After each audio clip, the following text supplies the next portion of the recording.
from Tampa Bay streaming news leader. This is ABC Action News. I'm Dee O'Reilly. We'll check in with Greg D in just a moment for a look at your forecast. But first, here are your ABC Action News headlines. NASA scrubbed the Artemis launch today after multiple problems, including weather, a hydrogen leak, and issues with engine number 3. The next possible date for launch is Friday. 2 people are dead after a head-on crash in Pinellas Park. It happened late last night on Bryan Dairy Road. Police say a Ferrari was speeding when it crossed the median and hit a car head-on. The 2 people in the Ferrari were killed instantly. The people in the other car are expected to be okay. Pinellas Park police say they will share more details about the crash sometime later today. A man is facing additional charges for leaving the scene of what is now turned into a deadly hit and run. State troopers say David Cheng hit a bicyclist in Osprey back on August 16th. The victim died at All Children's Hospital. Cheng was arrested in Jacksonville, Arkansas, and it is expected that he'll be extradited to Florida to face this new charge.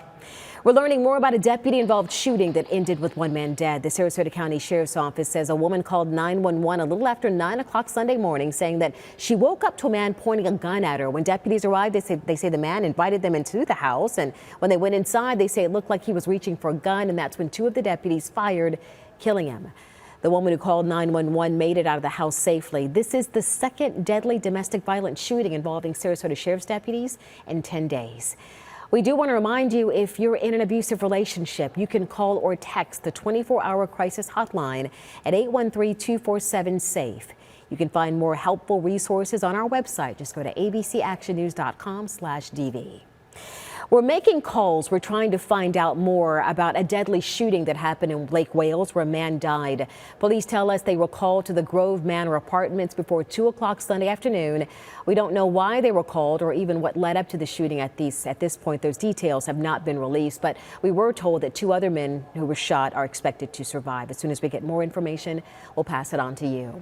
A federal judge in Florida is going to hear arguments this week on former President Trump's request for a court-appointed special master to review documents recovered by the FBI from his Mar-a-Lago estate.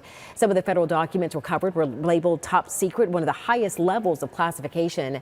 The special master would determine if any of those documents should immediately be returned to the former president.